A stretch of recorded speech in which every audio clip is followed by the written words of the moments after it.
In this video, we add a 3D rendering to the empty viewer of the module OrthoView2D. Add the module's local image in OrthoView2D to your workspace and connect them. The module OrthoView2D allows you to switch between 3 orthogonal views for one input image. In addition to that, there is a cube view which shows all 3 views in a 2x2 layout. But this layout has an empty segment in the top left corner.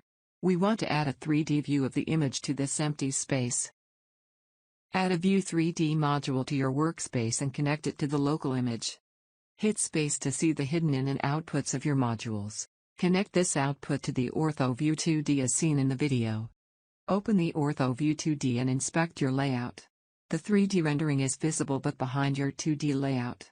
In addition to that, the rendering fills the whole viewer instead of being in the top left segment. Add a SO viewport region and connect it between the View 3D and the OrthoView2D.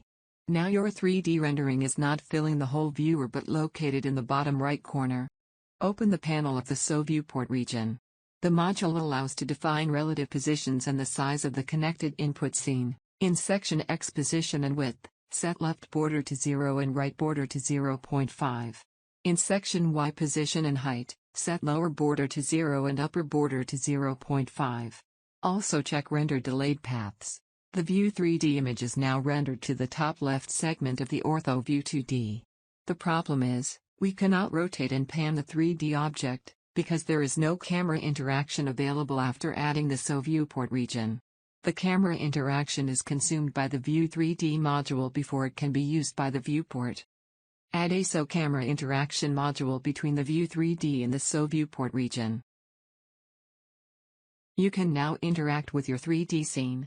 You have now successfully added the View 3D to the OrthoView2D, but if you change the layout to something different than layout cube equal, the 3D content remains visible.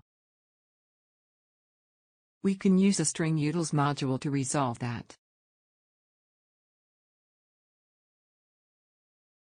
Set operation to compare and draw a parameter connection from the field OrthoView2D layout to the field string utils string 1.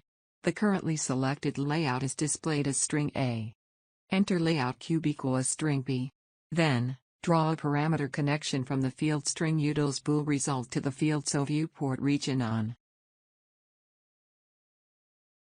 If the selected layout in OrthoView2D now matches the string layout cube equal, the SO viewport region is turned on. In any other case, the 3D segment is not visible.